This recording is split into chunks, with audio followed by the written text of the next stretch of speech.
வாழ்க்கையில் சாதனை படைத்த பெரும்பாலான மனிதர்கள் சாமானியர்களாக பிறந்தவர்கள்தான். நீங்களே யோசித்து பாருங்கள். அடித்தட்டு மனிதராக பிறந்து மிகப்பெரிய சாதனை படைக்கின்றார் ஒரு மனிதர். ஆனால் அவர்களுக்கு பிறந்து கோடீஸ்வரர்களாக வளர்ந்த அவரது பிள்ளைகள் அந்த அடித்தட்டு மனிதரின் சாதனையை விஞ்ச முடியவில்லை. அப்ரஹாம் லிங்கனாக இருக்கட்டும், அப்துல் கலாமாக இருக்கட்டும், உலக கோடீஸ்வரரான பில்கேட்ஸாக இருக்கட்டும், கம்ப்யூட்டர் தொழில்துறை, வர்த்தகம், அரசியல், பொருளாதாரம் என்று இன்றைக்கும் மிக உயர்ந்த நிலையில் இருக்கக்கூடிய பெரும்பாலான மனிதர்கள் சாதாரண நிலையில் பிறந்து இமாலய சாதனை புரிந்தவர்கள். ஆனால் இவர்கள் கையில் பிடித்திருந்த சூட்சுமம் உழைப்பு, தொடர்ந்த உழைப்பு, அறிவுபூர்வமான உழைப்பு, நுணுக்கங்களோடு நிறைந்த அறிவுபூர்வமான உழைப்பு. 10,000 மணி நேரம் ஒரு துறையில் நாம் உழைத்து விட்டால் அந்த துறையில் நாம் ஜீனியஸ் ஆகிவிடுவோம். அது எந்த துறையாக இருந்தாலும் சரி, 10,000 மணி நேரம் அந்த துறைக்காக நாம் உழைக்க வேண்டும். ஒரு நாளைக்கு 8 மணி நேரம் உழைப்பதாக எடுத்துக் கொண்டால், வருடத்தில் 300 நாட்களாவது வேலை செய்வதாக வைத்துக் கொண்டால், குறைந்தது 4 ஆண்டுகள் அந்த துறையில் போராட வேண்டும். அப்பொழுதுதான் அந்த துறையில் சாதனை என்பது துளிர்விடும்.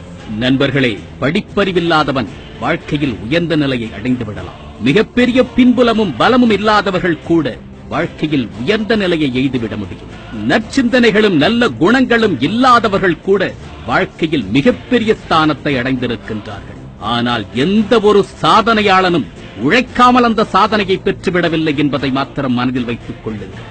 நீங்கள் கேட்கலாம், ஒரு நாளைக்கு 10 மணி நேரம் வேலை செய்யும் தொழிலாளர்கள் உழைத்துக் கொண்டிருக்கின்றார்கள், அவர்கள் வாழ்க்கையில் என்ன முன்னேற்றத்தை கண்டார்கள்?